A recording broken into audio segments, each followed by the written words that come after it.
أعوذ بالله من الشيطان الرجيم. بسم الله الرحمن الرحيم. قاسم تلك آيات الكتاب المبين لعلك باقع نفسك ألا يكونوا مؤمنين إن نشأ ننزل عليهم من السماء آية فظلت أعناقهم لها خاضعين وما يأتيهم من ذكر من الرحمن محدث إلا كانوا عنه معرضين فقد كذبوا فسيأتيهم أنباء ما كانوا به يستهزئون أولم يروا إلى الأرض كم أنبتنا فيها من كل زوج كريم إن في ذلك لآية وما كان أكثرهم مؤمنين وإن ربك لهو العزيز الرحيم. وإذ نادى ربك موسى أن ائت القوم الظالمين قوم فرعون ألا يتقون قال رب إني أخاف أن يكذبون ويضيق صدري ولا ينطلق لساني فأرسل إلى هارون ولهم علي ذنب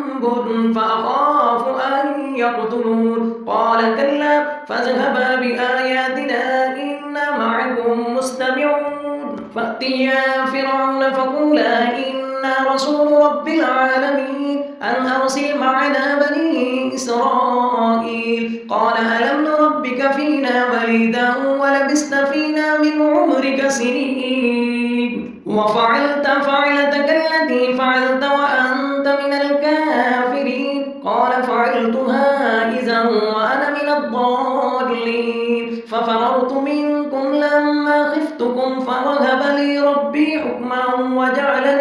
وجعلني من المرسلين وتلك نعمة تمنها علي أن عبدت بني إسرائيل قال فرعون وما رب العالمين قال رب السماوات والأرض وما بينهما إن كنتم موقنين قال لمن حوله ألا تستمعون قال ربكم ورب آبائكم الأولين قال إن رسولكم الذي أرسل إليكم لمجنون قال رب المشرق والمغرب وما بينهما إن كنتم تعقلون قال لئن اتخذت إلها غيري لأجعلنك من المسجونين قال أولو جئتك بشيء مبين قال فأت به إن كنت من الصادقين فألقى عصاه فإذا هي ثعبان مبين ونزع يده فإذا هي بيضاء للناظرين قال للملأ حوله إن هذا لساحر عليم يريد أن يخرجكم من أرضكم بسحره فماذا تأمرون قالوا أرجع وأخاه وابعث في المدائن حاشرين يأتوك بكل سحار عليم فجمع السحرة لميقات يوم معلوم وقيل للناس هل أنتم مجتمعون لعلنا نتبع السحرة إن كانوا هم الغالبين فلما جاء السحرة قالوا لفرعون أئن لنا لأجرا إن كنا نحن الغالبين قال نعم وإنكم إذا لمن المقربين قال لهم موسى ألقوا ما أنتم ملقون فألقوا حبالهم وعصيهم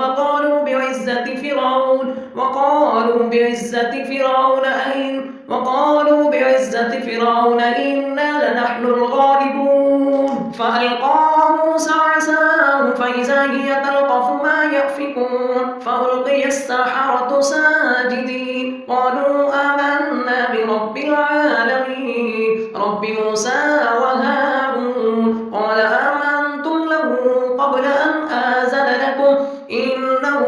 لكبيركم الذي علمكم السحر فلسوف تعلمون لأقطعن أيديكم وأرجلكم من خلاف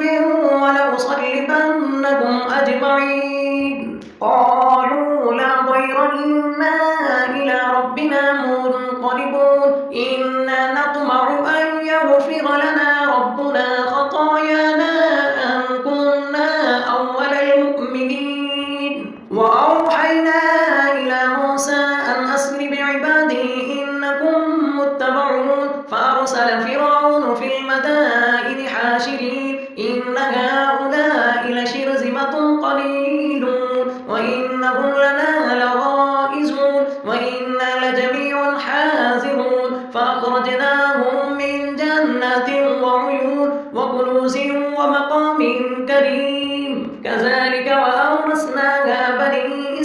إسرائيل فأتبعوهم مشركين فلما تراءى الجمعان قال أصحاب موسى إنا لمدركون قال كلا إن معي ربي سيهدين فأوحينا إلى موسى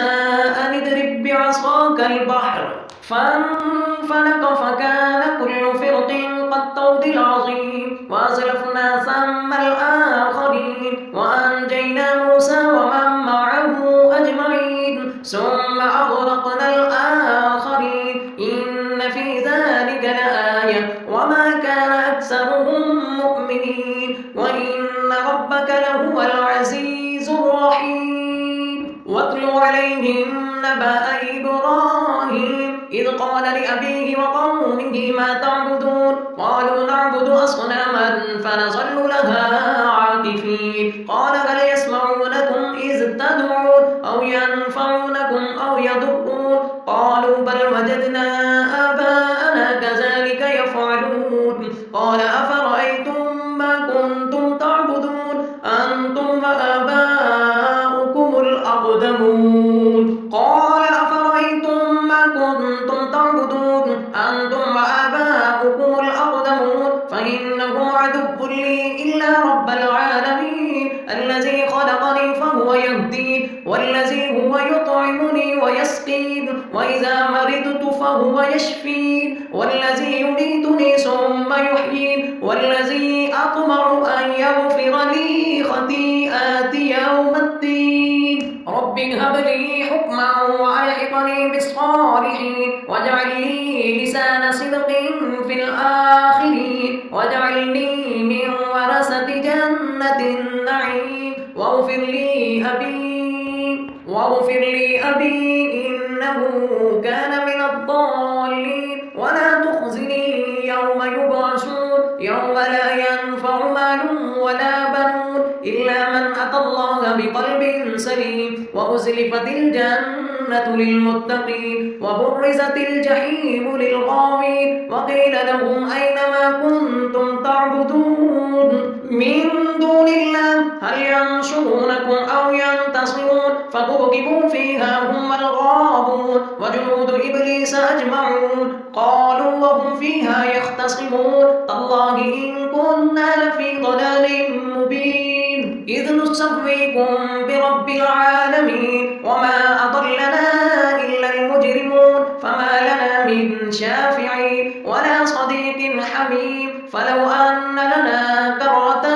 فنكون من المؤمنين إن في ذلك لآية وما كان أكثرهم مؤمنين وإن ربك لهو العزيز الرحيم كذبت قوم نوح المرسلين إذ قال لهم أخوهم نوح ألا تتقون إني لكم رسول أمين فاتقوا الله وأطيعون وما أسألكم عليه من أجر إن أجري إلا على رب العالمين فاتقوا الله وأطيعون قالوا أنؤمن لك واتبعك الأرذلون قال وما علمي بما كانوا يعملون إن حسابهم إلا على ربي لو تشعرون وما أنا بطارد المؤمنين إن أنا إلا نذير